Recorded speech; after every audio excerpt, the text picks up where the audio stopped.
ચલો જી, good evening everyone. આપણે last મળ્યા હતા ત્યારે વૈદિક સભ્યતાની ચર્ચા કરતા હતા, બરાબર? સો જોઈન્ટ થયેલા લોકો ઓડિબલ, વિઝિબલ, ક્લિયર મારા ભાઈ? સો લાસ્ટમાં આપણે જે ચર્ચા કરી હતી, આઈ થિંક સભા, સમિતિ, વિદિતની ચર્ચા થઈ હતી. લાસ્ટ આપણે જે એમાં ચર્ચા થઈ હતી એમાં સભા, સમિતિ અને વિદિત નામે 3 સંસ્થા વર્કિંગ કરી, બરાબર? જેમાં તમે જો સમિતિ અને વિદિત જેવી 2 સંસ્થામાં રાજાનો ઉલ્લેખ હતો, બરાબર? સમિતિમાં રાજાને અચૂક હાજરી આપવી પડતી અને વિદિત તો મૂળભૂત રીતે રાજા જ બેસતો. એટલે હવે વૈદિક સભ્યતામાં તમારે સમજવા જેવો કોણ ઉઠે તો 2 વખત ઉલ્લેખ થયો એટલે રાજાને પણ સમજવો પડશે. એટલે તમારે સમજવો પડે આ કેસમાં આ ભાઈને, રાજાને. પેલા તો ઋગ્વેદમાં રાજાને રાજા જ નથી કીધો. ઋગ્વેદમાં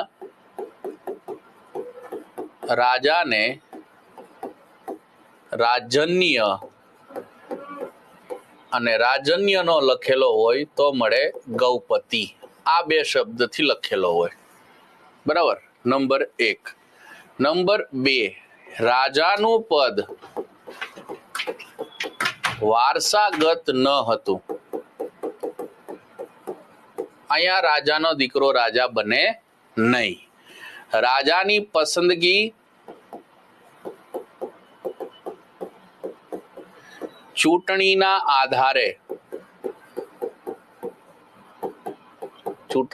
આધારે કરવામાં આવે. હા, એટલે ચૂંટણી થતી રાજાની. હવે કેમ ચૂંટણી થાય એ બી તમને કહી દઉં. તો આપણા જેવું નહીં હો, મોટા પાયે ઈવીએમ ને ગડબડી ને કેજરીવાલ ને એવું બધું કઈ ન આવે. પણ કેવું થાય કે આ નાની નાની કબીલાઈ સિસ્ટમ છે, કબીલાઓ છે, બરાબર? અને ત્યાં અચાનક રાજાની જરૂરિયાત વર્તાય કે રાજા જોઈએ છે. તો પ્રજા જે છે એ સમિતિ પાસે જાય. સમિતિ રાજાની ચૂંટણી કરતી, બરાબર? અને સમિતિને એમ કે ભાઈ સમિતિ રાજા જોઈએ છે.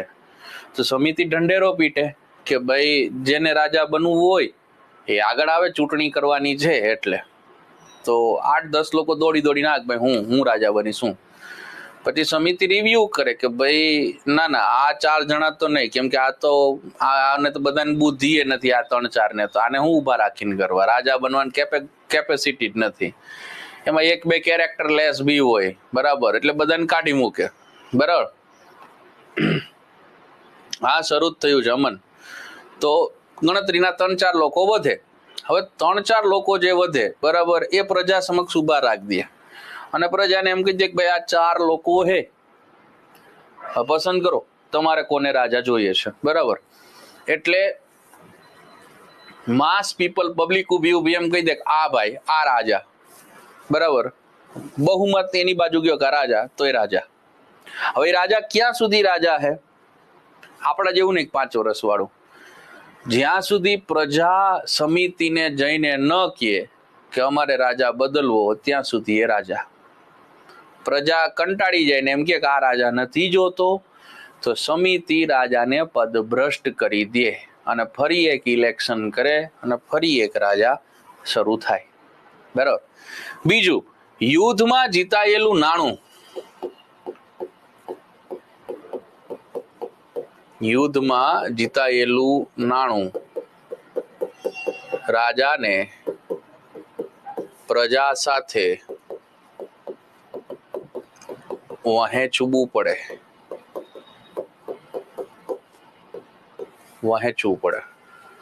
રાજા કોઈ યુદ્ધ કરે, બરાબર, અને ત્યાંથી કઈ જીતીને લાવ્યો તો રાજાનું પોતાનું ન હોય, એમાંથી ભાગે પડતું પ્રજાને આપવું પડે, બરાબર? આગળ હું તમને સમજાવું, એક કેસ આવશે, બરાબર? હા, એ વાત અત્યારે કરે તો સારું લાગે, પણ તો પણ ટકે જ નહીં. કોઈ પ્રાઇમ મિનિસ્ટર જ ન ટકે. 5 દીમાં પ્રાઇમ મિનિસ્ટર બદલતા જાય, કેમ કે કોકને તો ન જ ગમતો હોય ને, આ કેસમાં. એ તો થવાનું જ છે, બરાબર? આપવામાં આવતો કર આને ઋગ્વેદમાં બલિ કહેવામાં આવી છે. બરાબર? ચલો, તો આ છે રાજા અને એની ડિટેલ કે ઋગ્વેદમાં રાજાની ઇમ્પોર્ટન્સ શું છે. નાવ આવશે ઋગ્વેદકાલીન સમાજની સૌથી કિંમતી વસ્તુ ગાય. બરાબર. હા, આ ગાય સૌથી કિંમતી વસ્તુ છે ઋગ્વેદમાં. ઋગ્વેદ કાલીન સમાજની સૌથી કિંમતી વસ્તુ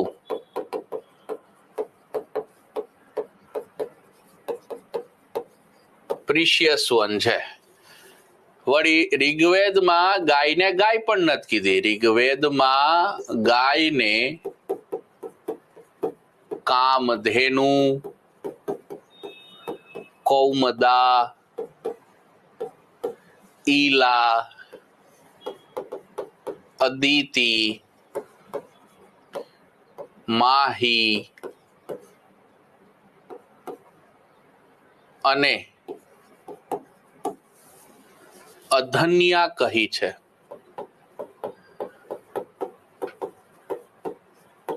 અધન્યા કહી છે. જો આ નામથી આટલા નામ ગાય બાબતે ઋગ્વેદ મેન્શન કરે છે કે આ નામ કહેવાય. તો ઋગ્વેદકાલીન સમાજની સૌથી કિંમતી વસ્તુ ગાય છે. બરાબર. તો નેચરલી જેની પાસે ગાય સૌથી વધારે હોય એ રૂપિયા વાળો વ્યક્તિ કહેવાય. બરાબર. તો સૌથી વધારે ગાય ધરાવનાર વ્યક્તિ, સૌથી વધારે ગાય ધરાવનારો વ્યક્તિ, આવા વ્યક્તિને ઋગ્વેદમાં ગૌમત કહેવામાં આવ્યો છે. ગૌમત કહેવામાં આવ્યો છે. હા, કિંમતી વસ્તુ ગાય છે અને સૌથી વધારે ગાય ધરાવનાર વ્યક્તિ રૂપિયા વાળો વ્યક્તિ કહેવાય. મજા આવે. અચાનક મોદીજી આવે સાંજે 8 વાગે. બરાબર. અને બોલવાની શરૂઆત કરે, ભાઈઓ બહેનો, આજે રાતે આ 12 વાગ્યાથી ચલણી સિક્કા અને ચલણી નોટ લીગલ ટેન્ડર નહીં રહે. હવે ચલણમાં ગાય રહેશે. ગાય પ્રત્યે ગાયો એને ઉઠાવવાની શરૂઆત. છોટા હાથી લઈને ભાગ્યો ગાયોને પકડવા માટે. જોવા જેવો ખેલ થઈ ગયો આ કેસમાં. મજા આવી જાય. આહા. ફોર્બ્સના લિસ્ટમાંથી ટોપ 10 અમીર વ્યક્તિઓ જે છે ભારતના, અદાણી અંબાણી બધાય ગાયબ થઈ જાય. 10 ભરવાડ કોમ્યુનિટીના નામ લાગી જાય. ભીખાભાઈ ભરવાડ 2.5 લાખ ગાય સાથે ભારતના સૌથી ધનવાન વ્યક્તિ. મોજે મોજ. હે, કેવી મજા આવે છે ને. થઈ જાય મોજે મોજ. આવું હાલે, મજા આવી જાય. બરાબર. ચલો, દેન ગાયની રક્ષા કરનાર વ્યક્તિ,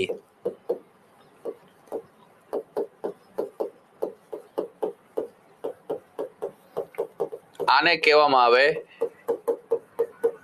ગૌપતિ. ગૌપતિ કોણ હતો જોવો જોઈએ. આ ગૌપતિ કોણ છે? રાજા છે. રાજાનું કામ શું છે?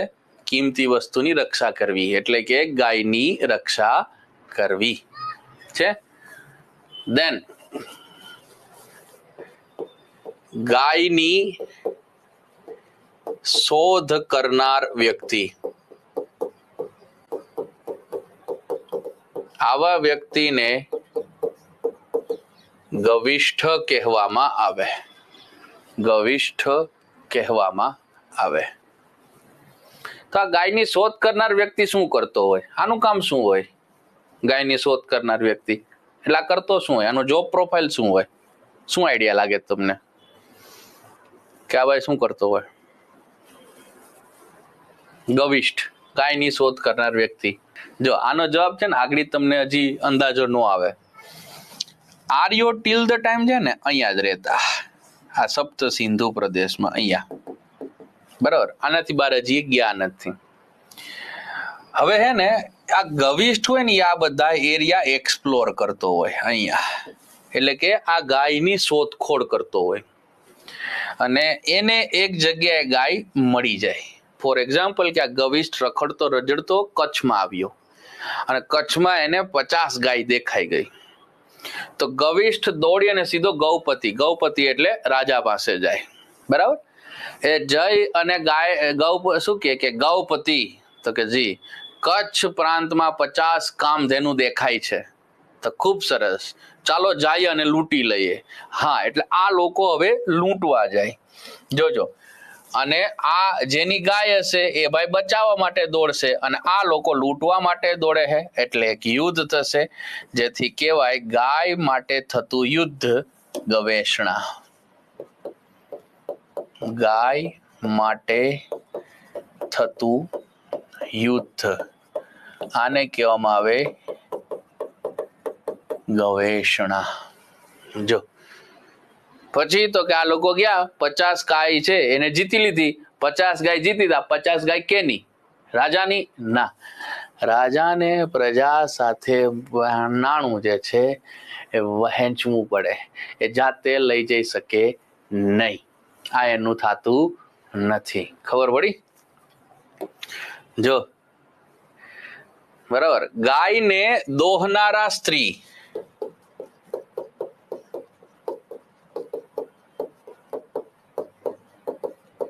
આને દુહિતા કહેવામાં આવે. ગાયની હત્યા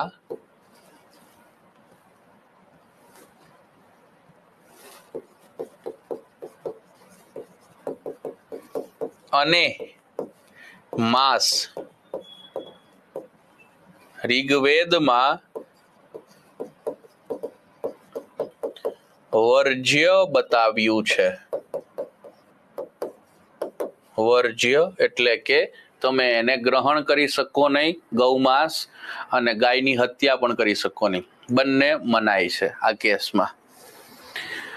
બરાબર. પ્રશ્ન ક્યાં ઉઠે ખબર? હવે આ બધી વસ્તુઓ સમજી લીધા બાદ ગાય આટલી કિંમતી શું કામે છે? વાય?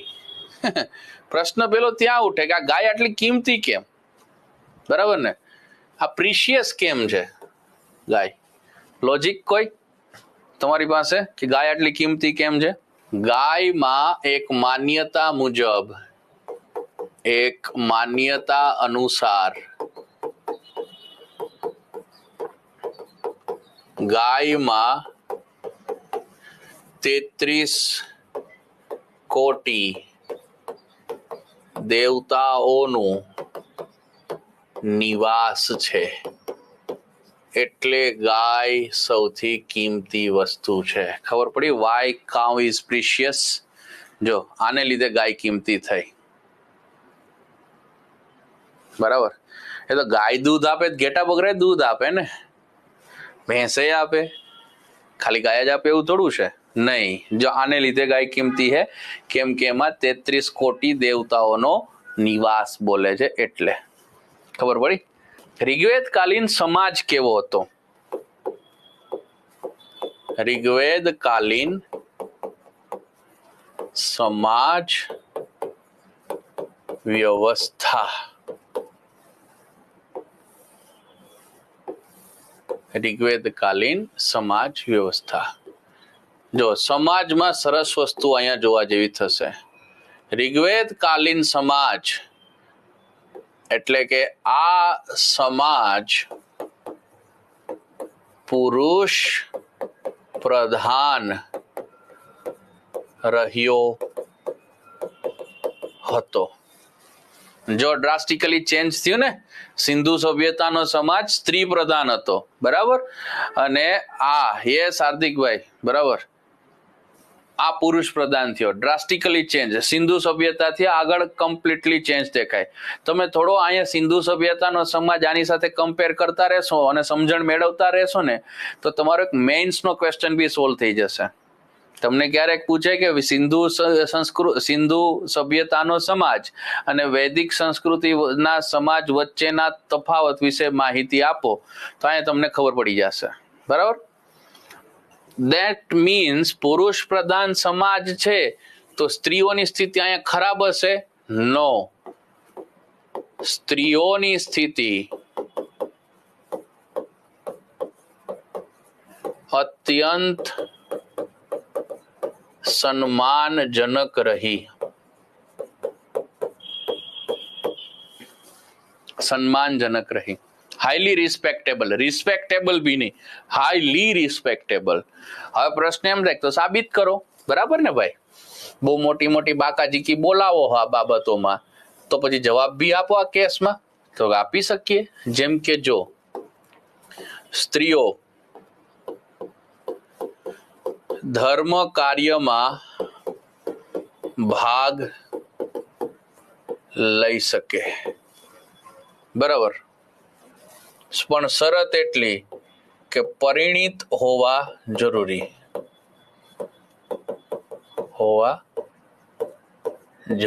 લગ્ન થઈ ગયેલા હોવા જોઈએ તો સ્ત્રી જે છે એ યજ્ઞમાં બેસી શકે. ઇવન પુરુષને યાદ લાગુ પડે, અપરિણીત વ્યક્તિ યજ્ઞમાં ન બેસી શકે, વાંઢાઓ યજ્ઞ ન કરી શકે, પોપટલાલ યજ્ઞમાં ન બેસી શકે. ખબર પડી?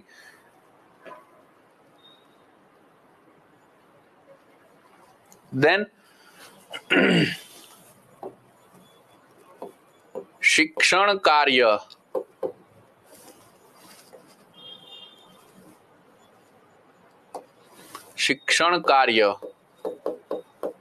મેળવી શકે અને આપી પણ શકે. એ ભણી પણ શકે, ભણાવી પણ શકે, બરાબર. સ્ત્રી રાજકાર્યમાં ભાગ લઈ શકે,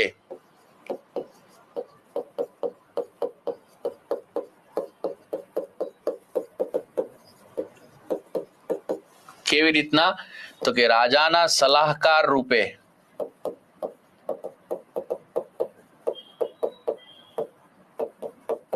હા, રાજકાર્યમાં બી ભાગ લઈ શકે, સલાહકાર બની શકે.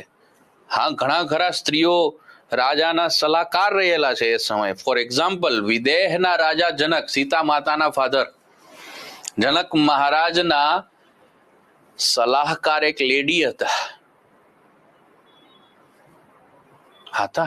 બરાબર, ગાર્ગી હતા, બરાબર. ગાર્ગી પરથી યાદ આવ્યું, સ્ત્રી સાહિત્ય સર્જન કરી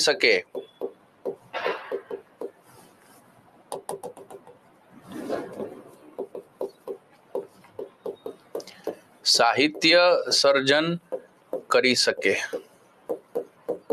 ઘણા ખરા સ્ત્રીઓનો હાથ છે વેદોની રૂચાઓ લખવામાં, મંત્રો લખવા. ઘણા મંત્રો ઋગ્વેદમાં જે છે એ સ્ત્રીઓએ લખ્યા છે.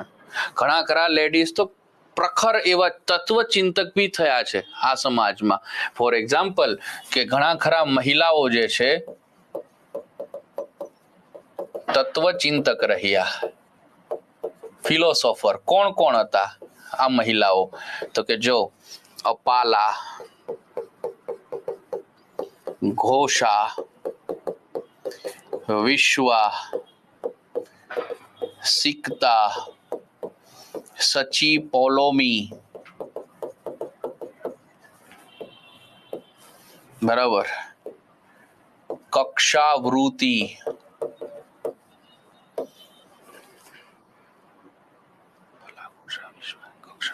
અને very famous Gargi. Yes, they are very scholar one. આ બધા એક સમયના સૌથી પ્રચલિત ફિલોસોફર, તત્વચિંતક કહેવાતા મહિલાઓ. અપાલા, ઘોષા, વિશ્વા, સિકતા, સચી પોલોમી, કક્ષાવૃત્તિ અને ગાર્ગી. ગાર્ગી તો અલ્ટ્રા લેજન્ડ કહેવાતા આ કેસમાં. હા, વિદેહના રાજા જનક પોતે એક ફિલોસોફર હતા, તત્વચિંતક હતા, બરાબર. અને વિદેહના રાજા જનકને એક વખત એવું થયું કે ભારતભરમાંથી બધા ફિલોસોફરને બોલાવીએ અને એક શાસ્ત્રાર્થ કરાવીએ. તો વિદેહના રાજા જનકે બધાને બોલાવ્યા. યાજ્ઞવલ્કલ્ય ઋષિ આવ્યા અને યાજ્ઞવલ્કલ્ય ઋષિએ વન બાય વન બધાને હરાવી દીધા, વન બાય વન બધાને હરાવી દીધા. દેન યાજ્ઞવલ્કલ્ય યજ્ઞ શું કહે કે દરબારમાં ઉભા એવું બોલ્યા, કોઈ છે જે મને હરાવી શકે? દેન ગાર્ગી મેદાને આવ્યા. દેન ગાર્ગીએ કીધું ઉભો રહે, હું બાકી છું હજી. એન્ડ શાસ્ત્રાર્થીઓ જેમાં યાજ્ઞવલ્ક્ય ઋષિને ગાર્ગીએ હરાવ્યા.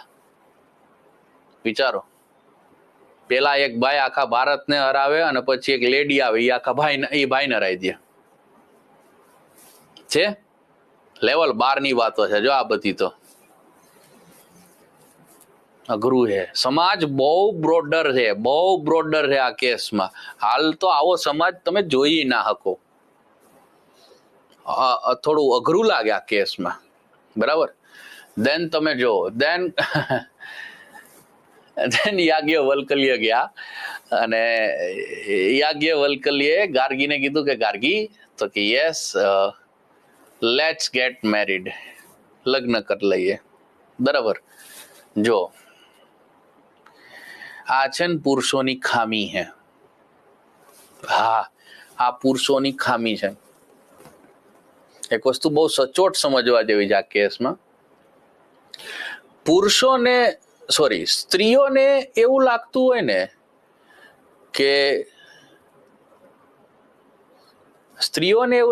કે પુરુષ જે છે એની સુંદરતાની પાછળ છે, તો આ સ્ત્રીઓનો સૌથી મોટો ભ્રમ છે. પુરુષ તમારી સુંદરતાની પાછળ નથી, બરાબર. પુરુષોને હંમેશા એવા જ સ્ત્રીઓ આકર્ષે જે એના કરતા આગળ હોય, નોલેજમાં, દેખાવમાં, કાર્યમાં. આવા સ્ત્રીઓ પ્રત્યે જ એમને છે ને આકર્ષણ જાગે, સ્ત્રીઓને, આ પુરુષોને, બરાબર. બાકી સ્ત્રીઓને એમ હોય સુંદરતાની પાછળ છે, નો, એ વાત ખોટી છે. જોજો, બરાબર. અને પુરુષોએ આ ખાસ સમજવું જોઈએ આ કેસને, કે તમને આવા કોઈ સ્ત્રી પ્રત્યે આકર્ષણ જાગે કે જે તમારાથી એડવાન્સ છે, આગળ છે, બરાબર, તો આકર્ષણ જાગે ને, તો આવા સ્ત્રીઓ તમારા મહિલા મિત્ર હોઈ શકે, મહિલા મિત્ર હોઈ શકે, જીવન સંગીની ના હોઈ શકે, જીવન સાથી ના હોઈ શકે, બરાબર. શું કામ હે ખબર? પુરુષોમાં એક જન્મજાત પ્રોબ્લેમ છે અને એ છે મેલ ઈગો. હા, આ પુરુષોમાં હોય છે, જન્મજાત હોય છે. આમાં પુરુષોની ખામી ન કહી શકાય, કેમ કે પુરુષોના જન્મજાત આપવામાં આવે છે, એને હોય છે મેલ ઈગો. અને પુરુષો ને પેલો મેલ ઈગો હોય એટલે પુરુષ કેવું કે આમ અહમ બ્રહ્માસ્મિ જેવું હોય એનું કામકાજ આ કેસમાં. અને એ તમારા કરતા એ લેડી એડવાન્સ છે અને તમે એમની સાથે લગ્ન કર્યા હે તો એ તમને ડોમિનેન્ટ કરશે, દબાવશે, અને તમે મેલ ઈગો હશે એટલે દબાઈ શકો નહીં. ના દબાવ એટલે ઝઘડા શરૂ થાય આ કેસમાં, બરાબર. સો બેટર છે કે આવા સ્ત્રીઓ પ્રત્યે જો આકર્ષણ જાગે તો મહિલા મિત્ર તરીકે હોઈ શકે, પણ જીવન સાથી ન જઈ શકે. જો તમારામાં મેલ ઈગો નથી જરા બી, તો તમે આ પ્રકારના લગ્ન કરી શકો છો. વન ઓફ ધી બેસ્ટ વસ્તુ કહેવાય, વન ઓફ ધી બેસ્ટ વસ્તુ, બરાબર. બટ 100 માંથી 99 પુરુષોને મેલ ઈગો હોય છે. This is completely truth. આ વાસ્તવિકતા હૈ. એટલે ધ્યાન રાખવું આ કેસમાં, બરાબર. દોડી નહીં જતા. હા, આ બહુ અઘરી વસ્તુ છે, બરાબર. સમજીને જવું જોઈએ. દેન અગેન બીજું શું સ્ત્રીઓ વિશે અહીંયા લખી શકીએ આપણે, બરાબર. તો કે જો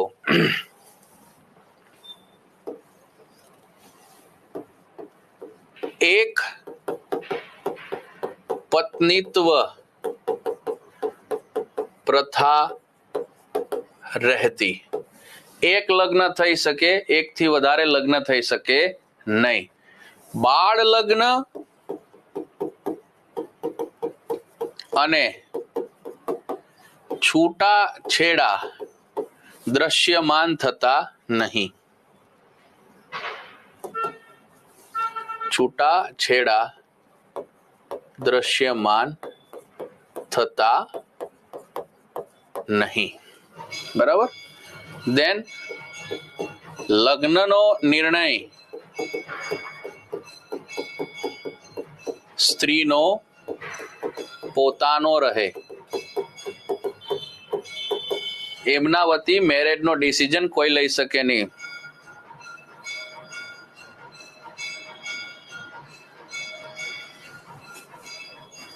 બટ સર શું છે ધીસ ટાઈમ ગર્લ પોતાના કરતા નીચેની પોસ્ટના બોય પસંદ જ ના કરે ને? વાત સાચી છે ના, વાત સાચી છે, પણ આને થોડુંક રિવર્સમાં લઈને જોજો એટલે તમને વધારે એનલાઇટિંગ થશે. આવું બધું આપનું જે રીતનું કલ્ચર છે એના લીધે, આવું બધું આપણું જે રીતનું કલ્ચર છે એના લીધે. હા યસ, પણ એવું નથી. કાગડા બધે કાળા છે, પુરુષ બધે સરખા જ છે. ભારતમાં જુઓ કે યુરોપમાં જુઓ કે અમેરિકામાં જુઓ, બધે પુરુષ સરખા જ છે. સમાજ વ્યવસ્થા આ બાબતે તો આખી દુનિયામાં એક સરખી છે. કાગડા બધે કાળા છે, બરાબર બરાબર. જો ઇવન સમાજમાં લગ્નનો નિર્ણય બી સ્ત્રીનો પોતાનો રહેતો. એના વતી મેરેજનો ડિસિઝન કોઈ નો લઈ શકે. ઇવન એના પેરેન્ટ્સ બી નો લઈ શકે. એના પેરેન્ટ્સને હક નથી કે એના મેરેજનો ડિસિઝન લે. ગર્લ્સ જ નક્કી કરશે કે એને કોની સાથે મેરેજ કરવા. બેસ્ટ એક્ઝામ્પલ શું છે આ કેસમાં? ગાંધારી. મહાભારત જો ખબર હોય તો Gandhari one of the best example આ કેસમાં. તો થયું કેવું કે પિતામહ ભીષ્મ એ ગયા ગાંધાર નરેશ પાસે, અને ગાંધાર નરેશ પાસે બેઠા અને કીધું, ગાંધાર નરેશ? તો કે જી, એક મીઠી મધુર વાત કરવા આવ્યો છું. ધન ગાંધાર નરેશે કીધું કે 1 મિનિટ ઉભા રહ્યો, દાડમનું શરબત પીઓ. દાડમના શરબતથી મીઠું કાંઈ ના હોય.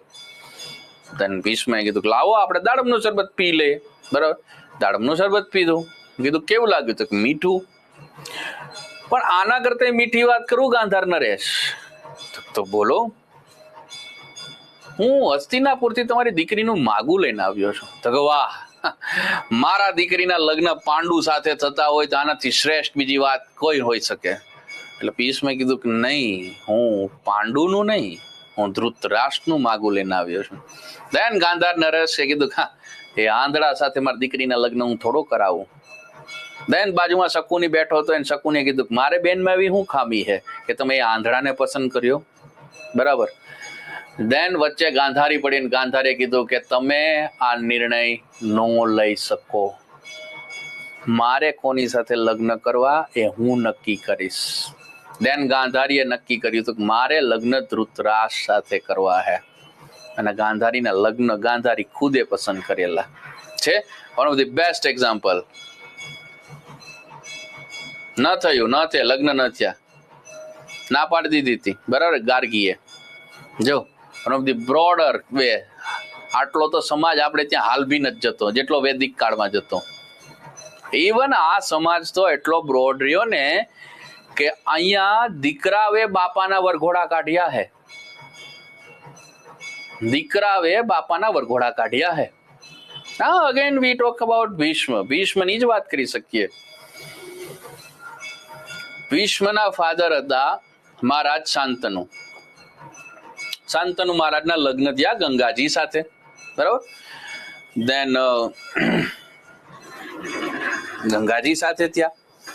દેન ગંગાજીએ શરત મૂકી હતી શાંતનુ મહારાજ સાથે કે લગ્ન કરું, પણ હું જે કાંઈ બી કરું મને પૂછવાનું નહીં, અને મને કોઈ પણ વસ્તુ માટે રોકવાની પણ નહીં. બરાબર. તો શાંતનુ મહારાજે હા પાડી, કાંઈ વાંધો નહીં, તમારે જે રીતના રહેવું એ રીતના, મને કોઈ વાંધો નથી. પણ ગંગાજી એવું કરતા કે એના જેવો દીકરાનો જન્મ થાય ને ગંગા નદીમાં પધરાય આવે, જેવો જન્મ થાય ગંગા નદીમાં પધરાય આવે. 7-8 દીકરા પધરાવી દીધા આવી જ રીતના. શાંતનુ મહારાજ જોયા કર્યા, બોલે જ નહીં. પણ એક વખત શાંતનુ મહારાજ થી રેવાયો નહીં, અને શાંતનુ મહારાજે જઈને રોકી દીધા ગંગાજીને. ગંગાજીએ કીધું શરત ભંગ થઈ, તમે કીધું તું કે હું નહીં રોકું. બરાબર. શાંતનુ મહારાજને કીધું કે ભાઈ તમે રોક્યા મને, શરત ભંગ થી એટલે હવે હું જાઉં. એમ કરીને ગંગાજી જતા રહ્યા. નાનું બાળક હતું હાથમાં લઈને. શાંતનુ મહારાજ થઈ ગયા એકલા. કેમ કે શું કહેવાય કે છૂટાછેડાનો તો રિવાજ નહોતો, અને એક પત્ની તો પ્રથા હતી. પત્ની હયાત હોય ત્યાં સુધી તમે બીજા લગ્ન તો ન કરી શકો. બરાબર. થોડા સમય બાદ ગંગાજી આવ્યા અને ભીષ્મને આપી ગયા કે આ ભીષ્મ તમારા દીકરા. શાંતનુ મહારાજને ખુશી થઈ કે વાહ, વારસદાર આવી ગયા આ કેસમાં, હવે આપણે શાંતિ છે. મહારાજને શાંતિ તો થઈ ગઈ, પણ મહારાજનું જે જીવન હતું એ એકલવાયુ ને એકલવાયુ, એકલા જ રહેતા હતા ને વર્ષો ત્યાં મહારાજ તો આ કેસમાં, બરાબર ને. ધેન મહારાજ એક દિવસ રાજ્ય વિહાર માટે નીકળ્યા અને નદી કાંઠે એક લેડી બેસતા, જે નાવ લઈને બેસતા અને નદી પાર કરાવતા. લેડીનું નામ મત્સ્ય ગંધા સત્યવતી, બરાબર. મહારાજ નીકળ્યા, મહારાજે આમને જોયા અને મહારાજની આંખો થઈ ગઈ ચાર. બાજુમાં બેકગ્રાઉન્ડમાં મ્યુઝિક વાગવા લાગ્યું, પહેલા નશા પહેલા ખુમાર, નયા પ્યાર હે નયા ઇંતજાર હે. આ કેસમાં મહારાજ રથમાંથી ઉતરીને હોડીમાં બેસી ગયા, કીધું પેલા છેડે લઈ જાઓ. તો પેલા છેડે લઈ ગયા, કીધું પેલા છેડે લઈ જાઓ. તો આ છેડે, આ છેડેથી આ છેડે, આ છેડેથી આ છેડે, આખો દી મહારાજ આ છેડાથી આ છેડા થયા કરે, બરાબર. દિવસ પૂરો થાય, મહારાજ ઘરે જતા રહ્યા. બીજે દી સવારમાં સારથી એમ કે રથ કાઢો, નદી કાંઠે લઈ જાઓ. જેવા નદી કાંઠે જાય, જેવા નાવ લઈને આવે, આ બેસી જાય કે આ છેડે આ છેડે આ છેડે આ છેડે. મહારાજ નાવમાં જ બેઠા રહે, આખો દિવસ કોઈ જાય. મહારાજને સત્યવતી પસંદ તો હે, મહારાજની ઈચ્છા એ છે કે મહારાજ લગ્ન કરે, પણ ન થઈ શકે. શું કામે ખબર હે? કેમ કે હવે દીકરાના લગ્ન કરવાનો સમય આવ્યો હે, ભીષ્મના. અને દીકરાના લગ્ન ટાઈમે તમે એમ કહો કે મારે લગ્ન કરવા, હા તો અઘરું થઈ જાય ને.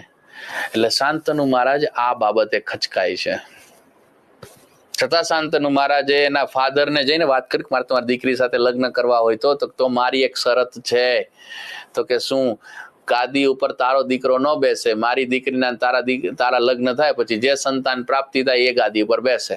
શાંતનુ મહારાજ કીધું કે રેવા દે, આપણે લગ્ન જ નથી કરવા, તો મારા દીકરાના ભોગે તો હું કરું જ નહીં. આ તો તમારી મરજી. તો શાંતનુ મહારાજ કાયમ આવે ને, કાયમ શું કરે ખબર? તો શાંતનુ મહારાજ આ પ્રક્રિયામાં તો બેઠા જ છે કે હોડીમાં બેસે ને આવજા કરે. આમાં મહારાજ છે ને આખો દિવસ વિતાવ્યા કરે. એમાં રાજ્યનો વહીવટ ખોરવાઈ ગયો, બરાબર. રાજ્યનો વહીવટ ખોરાઈ ગયો. તો ભીષ્મને એમ છે કરે આ ફાધર જે છે, પિતાજી મહારાજ કરે છે શું આ કેસમાં? એક દિવસ સારથીને પકડે, સારથી કીધું સારથી તો કે જી અમારા બાપાને કાયમ ક્યાં લઈ જાતું? સારથી કીધું હું ન કહું, હું ન કહું. તો કેમ? તો મહારાજે વચન લીધું કે મારે તો કોઈને કહેવાનું નહીં. તો કે ઓ તું મહારાજનો વફાદાર છો કે રાજ્યનો? તો કે રાજ્યનો. તો કે રાજ્યનો વહીવટ ખોરવાય, બોલ આ ક્યાં લઈ જાય મારા બાપાને? દેન સારથીએ કીધું જો સાચી વાત કરું તો કે હા, તમારા ફાધરને કોઈ પસંદ આવી ગયું છે, કાયમ એને મળવા જાય. દેશી ભાષામાં કહું એકદમ તો કે આ તમારા ફાધર ફિલ્ડિંગ ભરે, હજી વારો આવ્યો નથી. એટલે ભીષ્મે કીધું કે એવું બધું ક્યાં પ્રોબ્લેમ અટકે છે? તો જો આવું છે તો કાલ સારથીને કીધું કે રથ કાઢ, આપણે એને બાપાને મળીએ. તો એને બાપાને મળ્યા અને કીધું કે હું વાંધો હોય, મારા બાપા રાજા હે, લગ્ન કરાવી દે ને તમારી દીકરીના. તો તું ગાદી ઉપર ન બેસવો છે. તો કે ભીષ્મ કે એમ બોલ ને. ભીષ્મે અખંડ પ્રતિજ્ઞા લઈ લીધી કે આપણે લગ્ન જ નહીં કરીએ. લે બોલ હવે. દેન લગ્ન થયા. ભીષ્મ એના બાપાનો વરઘોડો કાઢ્યો હતો. વિચારો કેટલો બ્રોડર સમાજ આ કેસમાં, કેટલો બ્રોડર સમાજ છે. હાલ આપણે ત્યાં જોવાય ન મળે. देखा बहुत कुछ जानने वाली बातें हैं यहाँ पे, पर अभी तक हम समझते ही नहीं है ये चीजें, बराबर. देन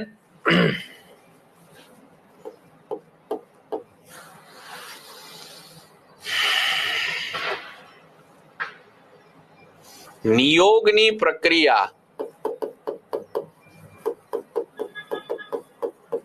જોવા મળે.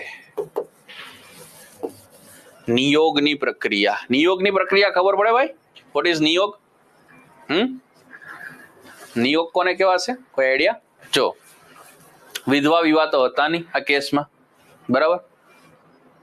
વિધવા વિવાહ તો થતા નહીં. હવે જો કોઈ એક ફેમિલી છે અને એ ફેમિલીની અંદર બે ભાઈઓ છે, બંને મેરિડ છે, બરાબર. બંને મેરિડ છે. હવે મોટો ભાઈ છે એની સડનલી ડેથ થઈ ગઈ, તો એના જે વાઈફ હતા એ વિધવા થઈ ગયા, બરાબર. First thing. સેકન્ડ થિંગ, હવે એ જે વિધવા છે એ કેના સહારે જીવન વિતાવે? તો એ એના દિયર સાથે સંબંધ બાંધે અને એનાથી એક સંતાનની પ્રાપ્તિ કરે અને એ સંતાનના આધારે એ જીવન વિતાવે. આને નિયોગની પ્રક્રિયા કહેવાય. લગ્ન નો થાય, દેર સાથે લગ્ન થાય નહીં. યુપી બિહાર જેવા સ્ટેટમાં હજી આવી પ્રક્રિયા જોવા મળે છે. બરાબર. સતી પ્રથાની પ્રક્રિયા જોવા મળે.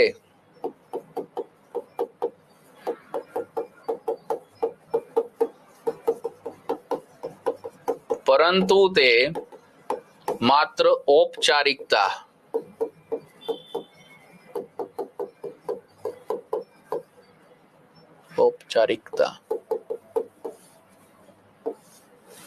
સતી પ્રથાની પ્રથા છે પણ માત્ર શું કે ફોર્માલિટી છે, કરવામાં ન આવતી.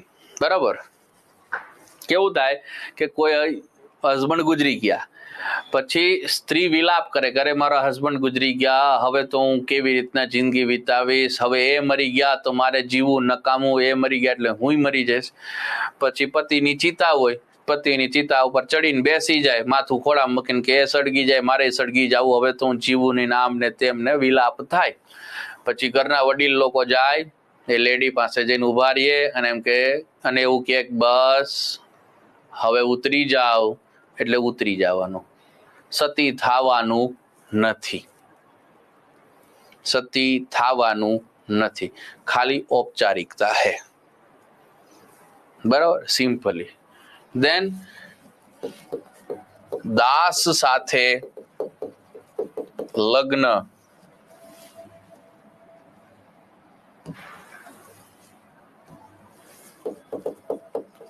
ન થઈ શકે. દાસ સાથે લગ્ન ન થઈ શકે. યસ, ફોર્માલિટી જ હતી, સળગવાનું હતું જ નહીં. આ તો પાછળથી આ હળગાવાની શરૂઆત કરી, બાકી હતું જ નહીં આવું કશું.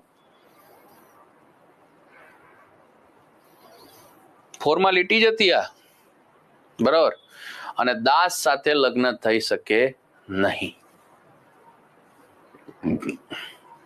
તો આ છે જો વૈદિક કાલીન સમાજ જ્યાં આવું વ્યવસ્થા છે. બરાબર. ઋગ્વેદ કાલીન સમાજની અંદર લોકોનો પહેરવેશ કેવો હતો. બરાબર. ઋગ્વેદ કાલીન લોકોનો પહેરવેશ, કાલીન પહેરવેશ, ક્લોથિંગ શું છે?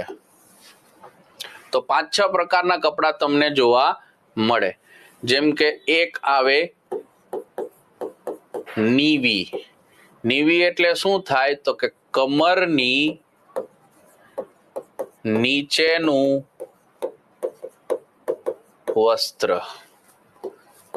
નંબર 2 અધિવાસ. કમરની ઉપરનું વસ્ત્ર. નંબર 3 વાસ. શરીરની ઉપવસ્ત્ર.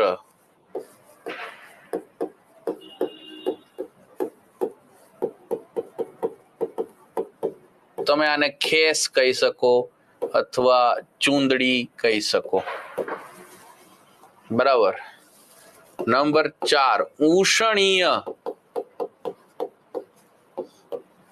માથા પરની પાઘડી.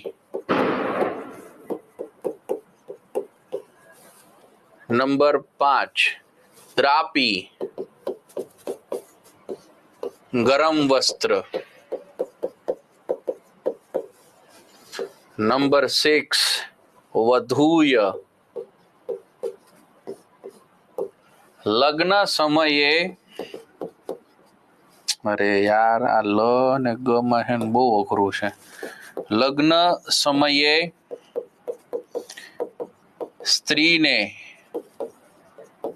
ઓઢાડવામાં આવતું વસ્ત્ર. તમે આને પાનેતર કહી શકો, પાનેતર કહી શકો. તો આ છે ઋગ્વેદ કાલીન લોકોનો પહેરવેશ.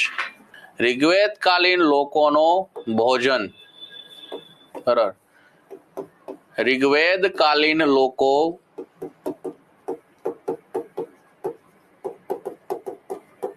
શાકાહારી અને માંસાહારી રહ્યા હતા.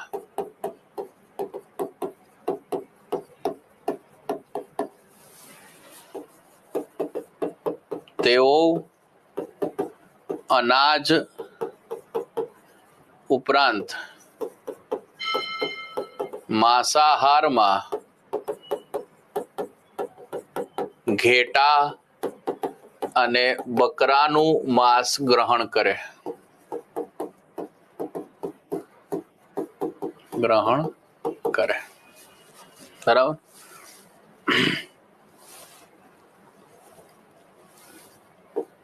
ઉપરાંત દૂધ અને તેની બનાવટોનો ઉપયોગ ભરપૂર માત્રામાં કરવામાં આવતો.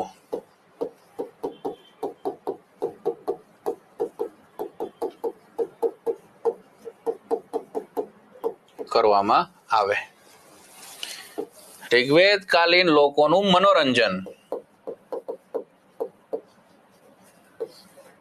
બરાબર. આ કાળમાં લોકો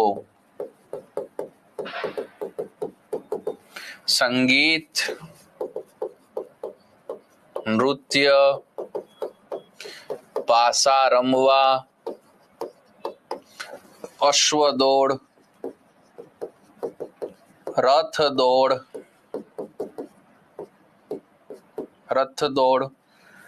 મદિરાપાન અને જુગાર રમે. બરાબર. દારૂ પીવો અને જુગાર રમવો આર્યોની કુટેવ કહેવાય. દારૂ પીવો અને જુગાર રમવો એ આર્યોની કુટેવ છે. આ બે કુટેવ કહેવામાં આવતી, જે હજી સુધી આપણે કેરી ફોરવર્ડ કરી રાખેલી છે. હા, જુગાર હવે રમતા નથી એટલે ઓનલાઈન રમી લે છે, સટ્ટા બજારી ને બધું. બરાબર. 3 પત્તી રમી સર્કલ ને એવું બધું. અને બીજી બાજુ તો કે ભાઈ દારૂ ક્યાં નથી મળતો. બરાબર. સોમરસ દારૂ ગુજરાતમાં તો જો કે પ્રતિબંધિત છે, એટલે ગુજરાતમાં તો મળતો નથી. ચોપડે તો એવું કહી શકાય, બાકી તમે મારા કરતા સમજદાર છો. ફોન કરો ને ઝોમેટોની જેમ હોમ ડિલિવરી થઈ જાય છે. હા, દારૂ ક્યાં નથી મળતો ગુજરાતમાં? ભાઈ મળે જ છે. ચલો, આ લખાઈ જાય તો કેજો, કેમ કે હજી આપણે ઋગ્વેદ કાલીન દેવી દેવતાઓ અને ઋગ્વેદ કાલીન નદીઓ સમજવાની છે. સુરતમાં તો ગલીએ ગલીએ મળે. અરે ભાઈ, ગુજરાતમાં ગમે ત્યાં જાવ મળે જ છે. કોઈ એવી જગ્યા નથી ગુજરાતમાં જ્યાં ન હોય. ચલો, now we will understand Rigveda કાલીન નદીઓ.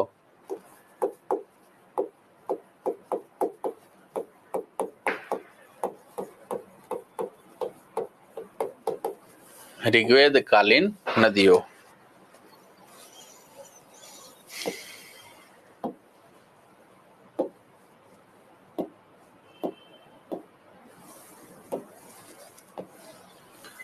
તો ઋગ્વેદમાં નદીઓને માતાને સ્વરૂપે પૂજવામાં આવે.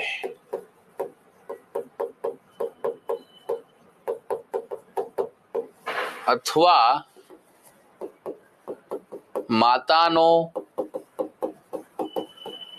દરજ્જો આપવામાં આવે. બરાબર. નંબર 1. નંબર 2, ઋગ્વેદમાં કુલ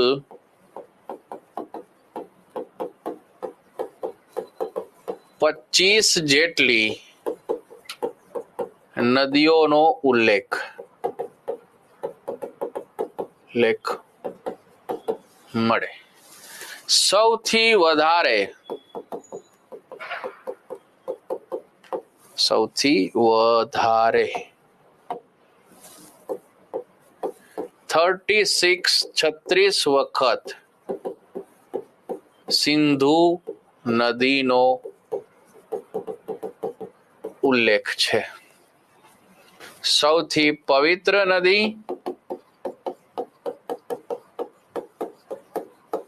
સરસ્વતી રહી. બરાબર. ગંગાનો ઉલ્લેખ માત્ર એક વખત, જ્યારે યમુનાનો ઉલ્લેખ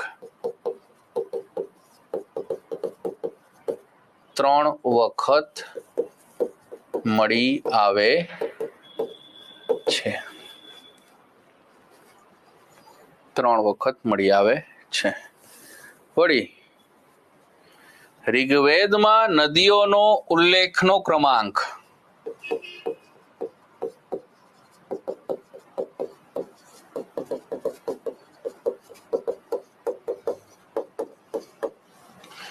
પશ્ચિમ દિશાથી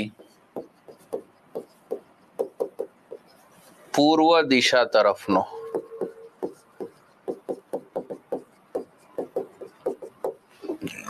કેવું છે કે ભાઈ ઋગ્વેદ તમે વાંચવાની શરૂઆત કરો તો જે સ્ટાર્ટિંગ થી ઋગ્વેદ શરૂઆત થાય તો એમાં પેલા અફઘાનિસ્તાનની નદીઓ મેન્શન થાય શરૂઆતમાં. પછી ધીમે ધીમે પેજ ટર્ન કરતા જાવ વાંચતા જાઓ તો પાકિસ્તાનની હાલ નદીઓ હોય એનો ઉલ્લેખ મળે. અને પછી પાછા પેજ ટર્ન કરતા જાવ વાંચતા તો ધીમે ધીમે ભારતની નદીઓનો ઉલ્લેખ મળે. તો છે ને આના આધારે તો પેલા મેક્સ મુલરે એવું કહી દીધું હતું કે આર્યો મધ્ય એશિયાથી ભારત આવ્યા હે. આવી રીતના નદીઓનો ઉલ્લેખ છે એટલે છે અઘરા. દેન જો આ કોષ્ટક હું લખું છું એ જે તમને વારે વારે પૂછી લે છે. નદીઓના પ્રાચીન નામ અને હાલ એના આધુનિક નામ.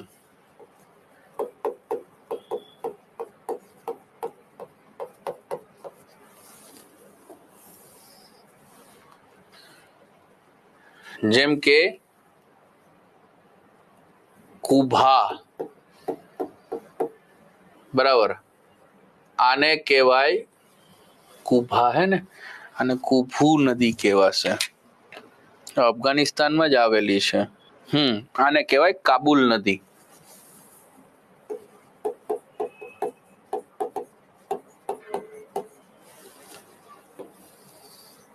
દેન ક્રુમુ, આને કહેવાય કુરમ નદી. આ બંને આવેલી છે અફઘાનિસ્તાનમાં. દેન સુવાસ્તુ, આને કહેવાય સ્વાત નદી. સ્વાત નદી આ પાકિસ્તાનમાં આવેલી છે. દેન પરુષણી એટલે રાવી. અસ્કિની એટલે ચિનાબ. રાવી, ચિનાબ. ઝેલમ, વિતસ્તા એટલે ઝેલમ. શતુદ્રી એટલે સતલુજ.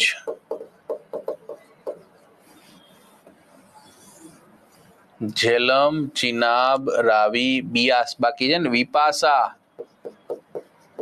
એટલે બિયાસ.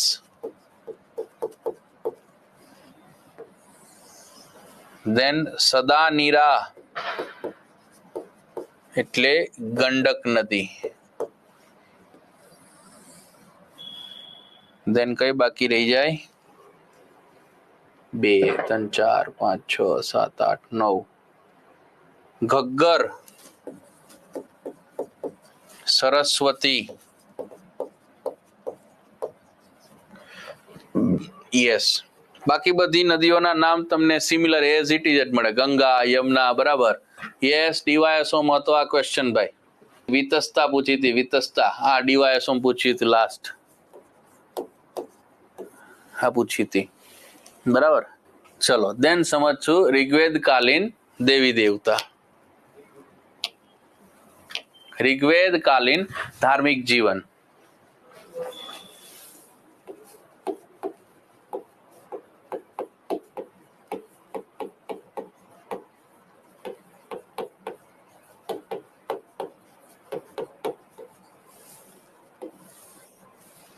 धार्मिक जीवन.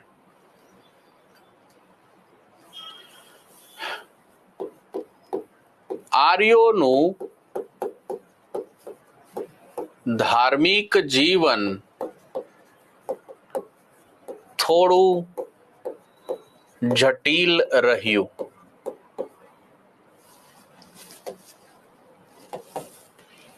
જટિલ રહ્યું. તેઓ એકેશ્વરવાદમાં વિશ્વાસ તો ધરાવે, વિશ્વાસ ધરાવતા, પરંતુ અનેકાંતવાદમાં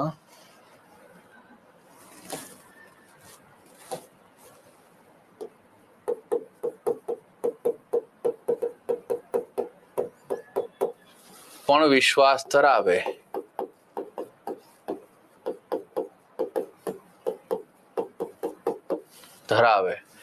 આર્યોનું માનવું તો એ જ રહ્યું કે ઈશ્વર એક જ છે, પણ એના અનેક સ્વરૂપો હોઈ શકે. એટલે આપણે અલગ અલગ દેવી દેવતાને પૂજીએ છીએ. બાકી આપણો એજન્ડા શું છે કે આ ભલે અલગ અલગ દેવી દેવતા છે, પણ એક તો ઉપર એક જ છે, બીજો કોઈ છે નહીં. આર્યોના દેવી દેવતાઓ પ્રકૃતિ સંબંધી રહ્યા હતા.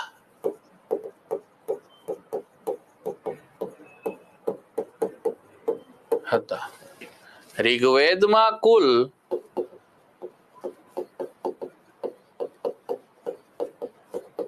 33 કોટી એટલે કે પ્રકાર ના દેવતાઓ નો ઉલ્લેખ, દેવી દેવતાઓનો ઉલ્લેખ.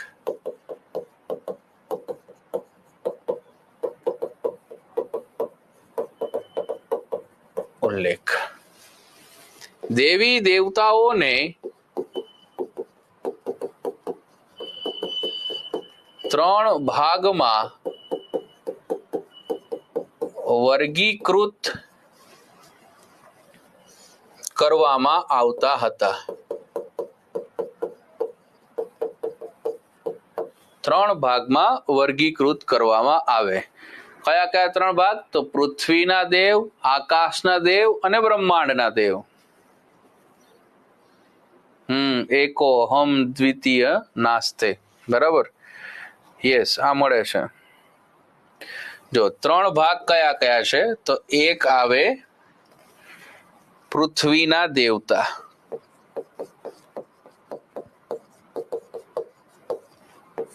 પૃથ્વીના દેવતામાં કોણ કોણ આવે? તો કે અગ્નિ, સોમ, પૃથ્વી, બૃહસ્પતિ અને સરસ્વતી. આ પૃથ્વીના દેવતા થાય. દેન આવે આકાશના દેવતા.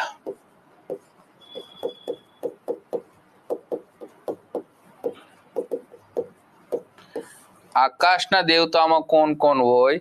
તો કે સૂર્ય, વરુણ,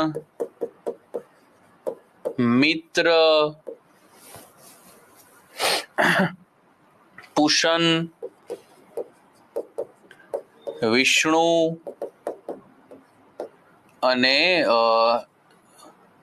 પેલા લક્ષ્મીને કેવા કીધા? ઉષા. આ આકાશના દેવતા. દેન આવશે બ્રહ્માંડના દેવતા. બ્રહ્માંડના દેવતા. આમાં આવે 3: ઇન્દ્ર, મરુત અને વાયુ. ઇન્દ્ર, મરુત અને વાયુ, આ 3 દેવતા જે છે બ્રહ્માંડના હે. જો આવી રીતના વર્ગીકૃત કરવામાં આવ્યા છે.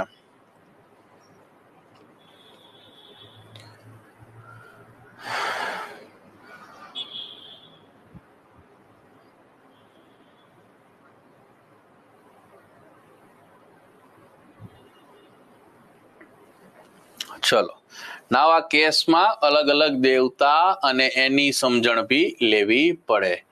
જેમ કે દેવતા, દેવી દેવતા.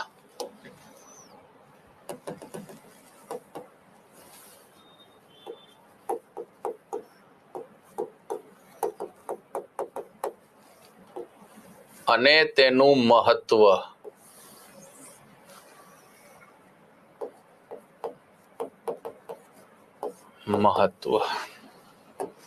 જેમ કે પહેલો દેવતા સમજવા જેવો આવે ઇન્દ્ર.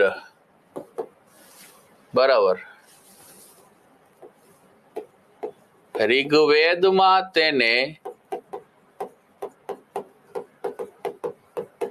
પુરંદર કહ્યો છે. પુરંદર કહ્યો. દેન ઋગ્વેદ કાલીન સમાજનો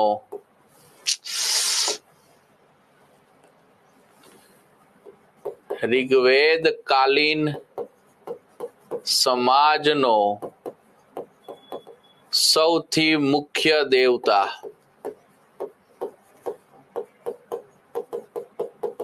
શું કામે? તેના પર ઋગ્વેદમાં સૌથી વધારે 250 જેટલા શ્લોક લખાયેલા. વળી એક માન્યતા અનુસાર ઇન્દ્ર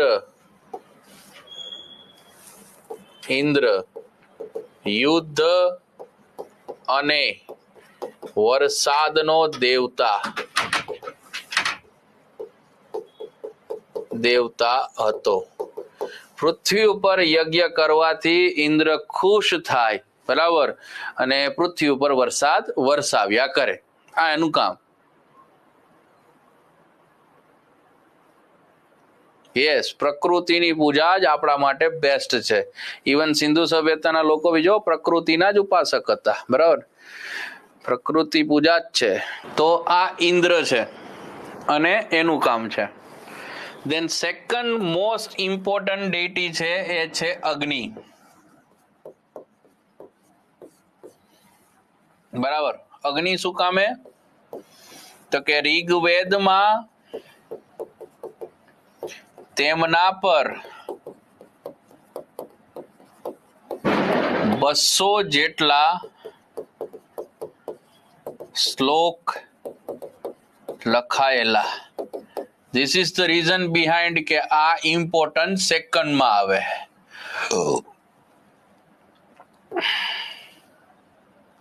અગ્નિનું કાર્ય શું હતું?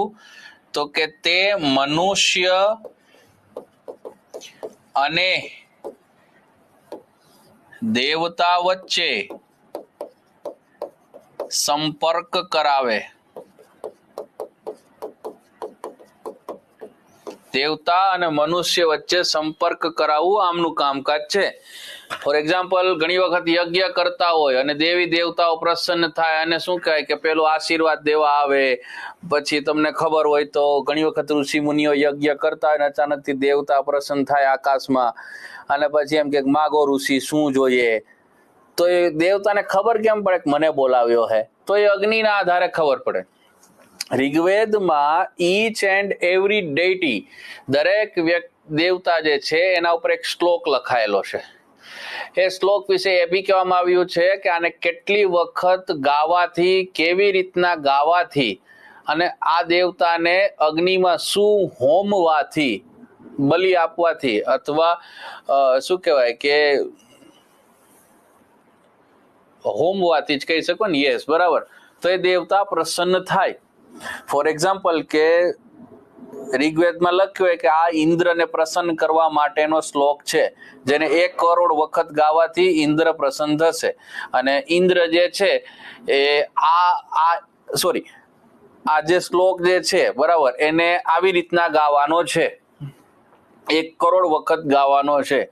અને યજ્ઞમાં આહુતિ ઘીની આપવાની છે. તો એક ઋષિ હોય એ યજ્ઞ શરૂ કરે, પછી ઇન્દ્રનો એક શ્લોક બોલે અને કામ કરે ઘી સ્વાહા, તો આહુતિ આપી બરાબર. વળી પાછો શ્લોક બોલે, વળી પાછું સ્વાહા, વળી પાછો બોલે, વળી પાછું સ્વાહા બરાબર. આ 1 કરોડ વખત ગણતરી કરવાનું કામ કેનું? અગ્નિનું. ઋષિનો ગણતરી કરે, એ અગ્નિ ગણતરી કરશે.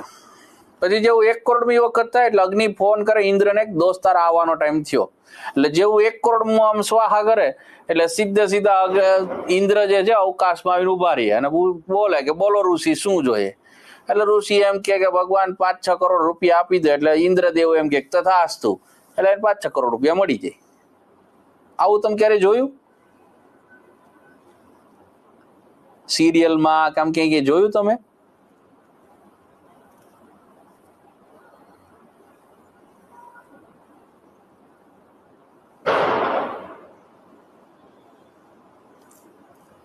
હા, મેં વાત કરી એવું ક્યાંય જોયું તમે સિરિયલમાં,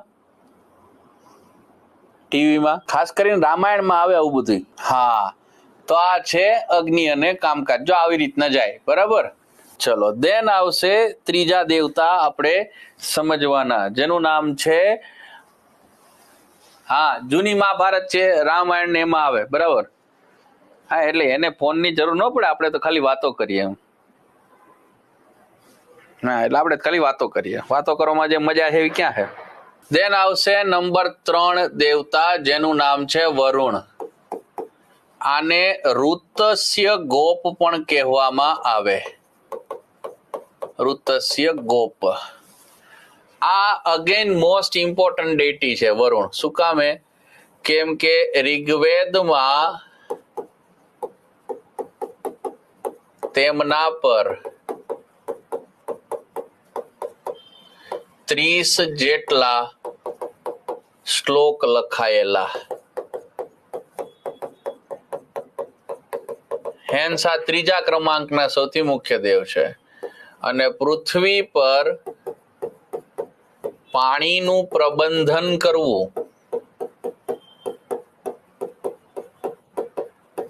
એ આમનું કામ છે. પૃથ્વી ઉપર પાણીનો સંચાર રહેવો જોઈએ. નેક્સ્ટ આવશે વાયુ. વાયુને કહેવાય અરુણ દેવ. આ મોસમના દેવતા કહેવાય. મોસમના દેવતા.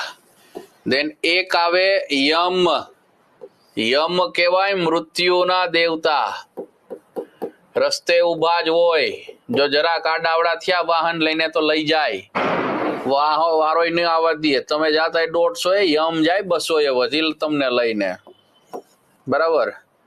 દેન આવે પુષન. પુષન પશુપાલકોના દેવતા.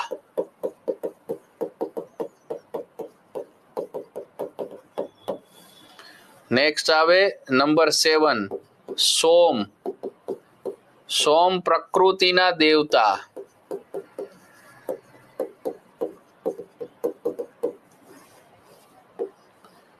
નંબર 8 બૃહસ્પતિ. બૃહસ્પતિ જે છે એ દેવતાઓના સલાહકાર.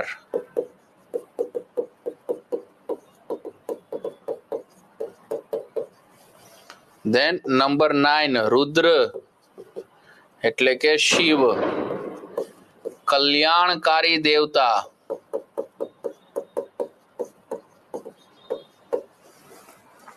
દેન એક આવે નંબર 10 આર્ષ, લગ્નના દેવતા. એક આવે મરુત. મરુત વાવાઝોડાના દેવતા.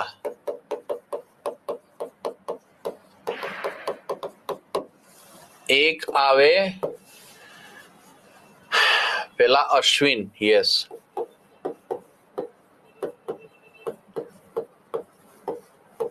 ચિકિત્સા અને આપત્તિ દૂર કરનારા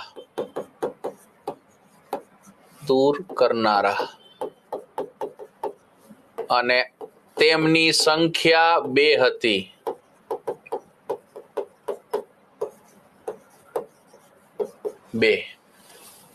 આ અશ્વિન એટલે હોર્સ થાય, ઘોડો.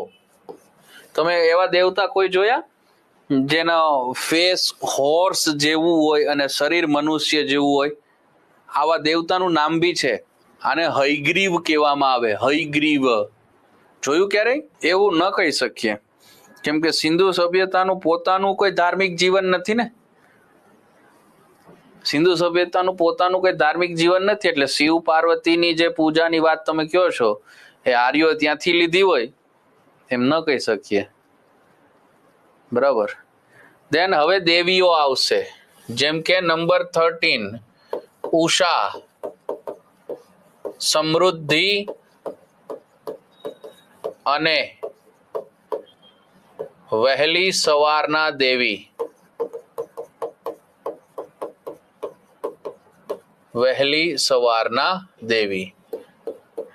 દેન ગાયત્રી, તેમને વેદ માતા કહેવામાં આવે.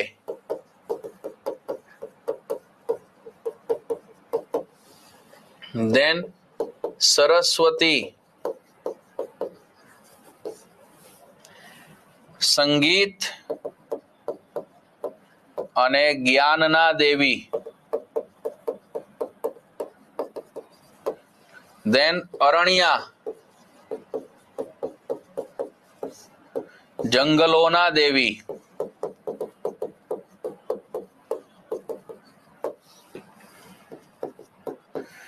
17 ઉષા, અદિતિ,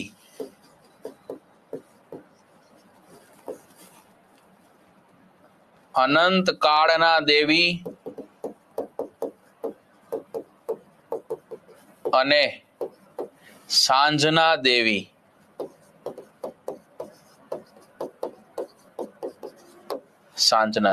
આ અલગ અલગ દેવીઓની ડિટેલ છે. જો તો આ થશે ઋગ્વેદ કાલીન દેવી દેવતા અને એની ડિટેલ. અહીંયા તમારે ઋગ્વેદનો કાળ પૂરો થયો. ઋગ્વેદનો કાળ એટલે 1500 થી 1000 વાળો જે પોઈન્ટ છે એ પૂરો થયો, અને હવે જમ્પ મારવું પડે આપણે અનુવૈદિક કાળ પર, એટલે કે 1000 થી 600 માં જવાનું થશે. ઓકે, તો આપણે હવે અનુવૈદિક કાળ ઉપર જમ્પ લગાવશું મિત્રો. બરાબર.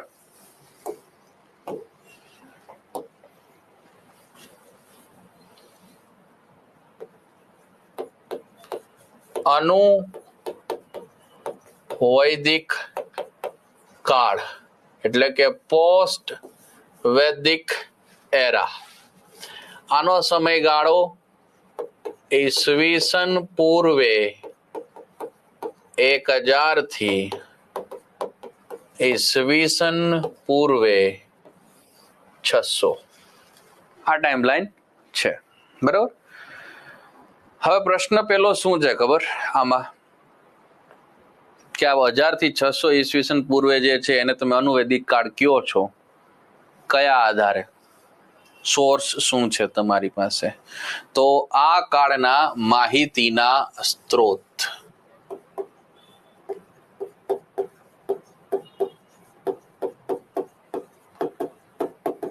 સોર્સ ઓફ ઇન્ફોર્મેશન શું છે?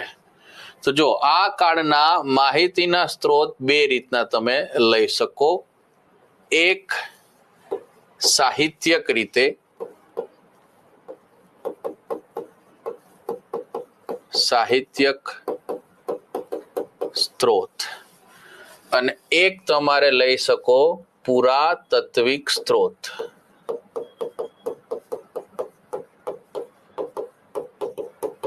Archaeological source. તો આ કાળ એટલે અનુવૈદિક કાળમાં તમારી પાસે પુસ્તકો કયા કયા છે? તો કે બહુ બધા હે ભાઈ.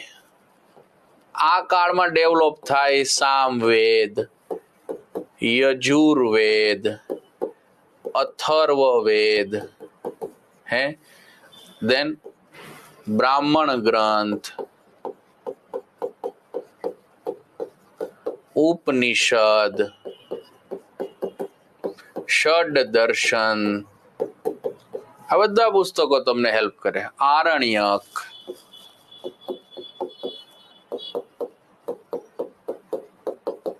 આરણ્યકો, આ બધા પુસ્તકના આધારે તમે કહી શકો છો કે ભાઈ અનુવેદિક કાળ થયો હે. બરાબર? હા હા, અથર્વવેદ અનુવેદિક કાળમાં જ બન્યો છે, ઉત્તરવેદિક કાળ જ છે. અને ઉત્તરવેદિક કાળ કહેવાયો. હા,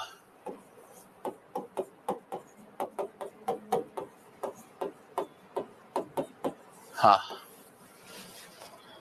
બરાબર.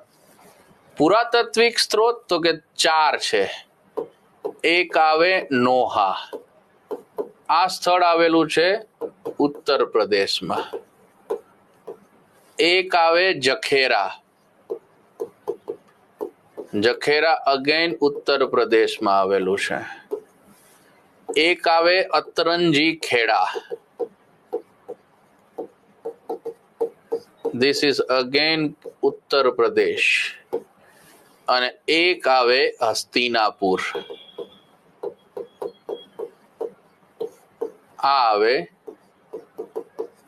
દિલ્હી. નાઉ ધ ક્વેશ્ચન શું છે ખબર? આ 4 માંથી એક કામનું છે અને એ છે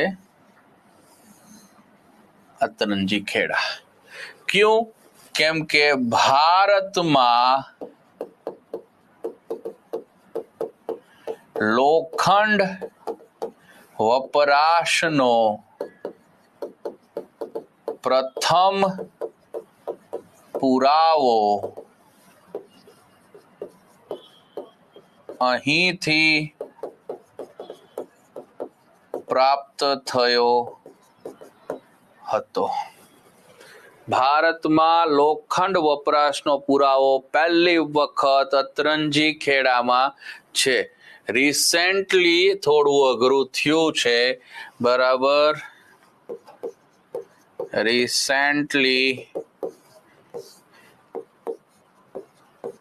ધ હિન્દુ દ્વારા એક આર્ટિકલ લખવામાં આવ્યો છે જેમાં એવું લખ્યું છે કે લોખંડનો પ્રથમ વપરાશ દક્ષિણ ભારતમાં પ્રથમ થયો હતો. પણ આને હાલ સ્વીકારવું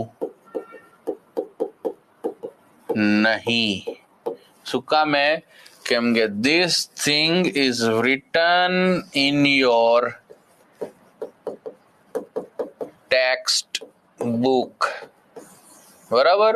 તો તમને પૂછે તો તમારો જવાબ, મારા વાલા વિદ્યાર્થી મિત્રો, અતરંજી ખેડા રહેશે. બીજો કોઈ ટીક મારતા નહીં, નહીતર ધંધે લાગી જશો. બરાબર? હા,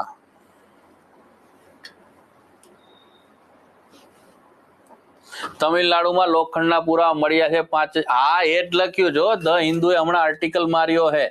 પણ હાલ સ્વીકારવું નહીં, કેમ કે જો પેપરમાં પૂછ્યું તો એઝ પર ટેક્સ્ટ બુક જે છે ને એ જ ચાલશે. એટલે તમારે કેને ટીક મારવો પડે?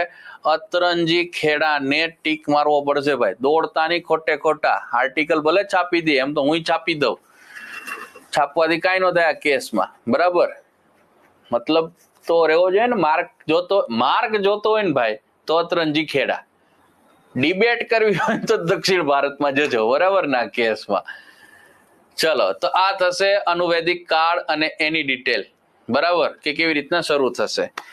અને આપણે અહીંયા સુધી રાખીશું, કેમ કે હવે જે ટોપિક સમજાવવાના થશે મિત્રો, બરાબર, એ લાંબા ખેંચાશે. And that time right now we don't have. બરાબર? એટલે ટીલ ધ ટાઈમ એન્જોય.